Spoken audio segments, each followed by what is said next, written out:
Mais d'abord, comme chaque vendredi, l'enquête de la rédaction d'Europe 1 nous porte très naturellement ce matin au Vatican, à Rome, centre du monde de la spiritualité, avec cette élection suivie dans le monde entier hier du nouveau pape, le successeur de François, Robert Francis Prévost, pape qui a choisi le nom donc de Léon XIV. Bonjour Louis Salé. Bonjour Dimitri, bonjour à tous. Envoyé spécial d'Europe 1 donc au Vatican. Qui est Robert Francis Prévost, Louise ?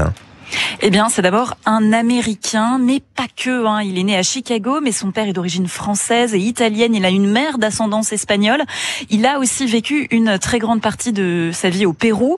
Il est donc polyglotte, il parle 5 langues et ça c'est extrêmement important puisque ça va être en fait un pape du monde, un pape d'abord des Amériques mais aussi un pape qui est très sensible, vous savez, à ces périphéries qui étaient chères à François. Et en fait on s'attendait tous pendant cette élection à avoir à l'issue de cette élection, à avoir un pape finalement européen après avoir eu le premier pape extra-européen qui était François. Eh bien non, c'est un pape américain du coup qui montre que le centre de l'Église, le centre du catholicisme n'est pas à Rome, mais il est bien dans le monde entier. Robert Francis Prévost est aussi membre de l'ordre de Saint-Augustin, qui a une dimension très internationale. Il a une solide culture théologique et il a eu une carrière finalement assez fulgurante puisqu'il a été repéré récemment par François en 2018, il a été reçu par lui en 2021 et il a été nommé cardinal ensuite quelques années plus tard avec un poste extrêmement important au Vatican, celui de nommer les évêques. On le dit très à l'écoute, discret mais conciliateur. Il cherche à rassembler, il l'a dit dans son discours hier soir, il veut créer des ponts. Voilà, fait cardinal, vous l'avez dit effectivement, en 2023 seulement, et donc élu par ses pairs pape hier à l'âge de 69 ans. Alors vous avez brossé son portrait, évoqué, Louis, ses qualités de médiateur à Robert Francis Prévost, donc le nouveau Léon XIV. Cela va lui être utile, on l'imagine, pour la tâche, le fardeau qu'il attend, souverain pontife.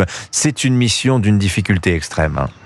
Oui, on l'a beaucoup entendu ici à Rome depuis les funérailles de François.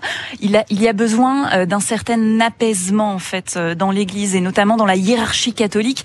François avait un pouvoir qui était assez autoritaire finalement, assez vertical, notamment avec la curie romaine, donc de ce gouvernement du Vatican.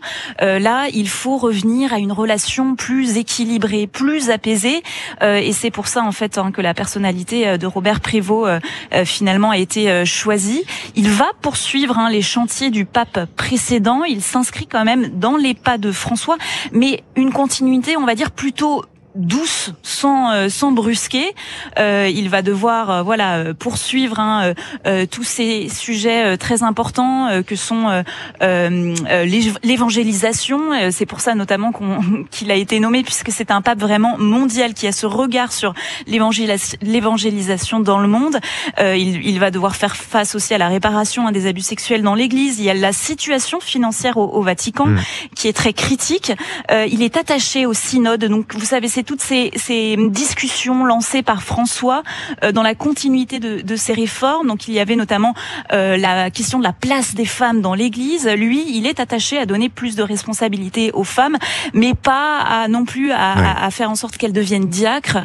Il va être à l'écoute de tout ça, de tous ces points de vue divergents dans l'Église. Et puis il faut rappeler quand même qu'il a choisi le nom de Léon XIV, donc qui reprend en fait la doctrine sociale de l'Église initiée par Léon XIII. Donc il s'inscrit dans une démarche de justice sociale, de défense des travailleurs. C'était ça qui s'est passé au XIXe siècle avec Léon XIII.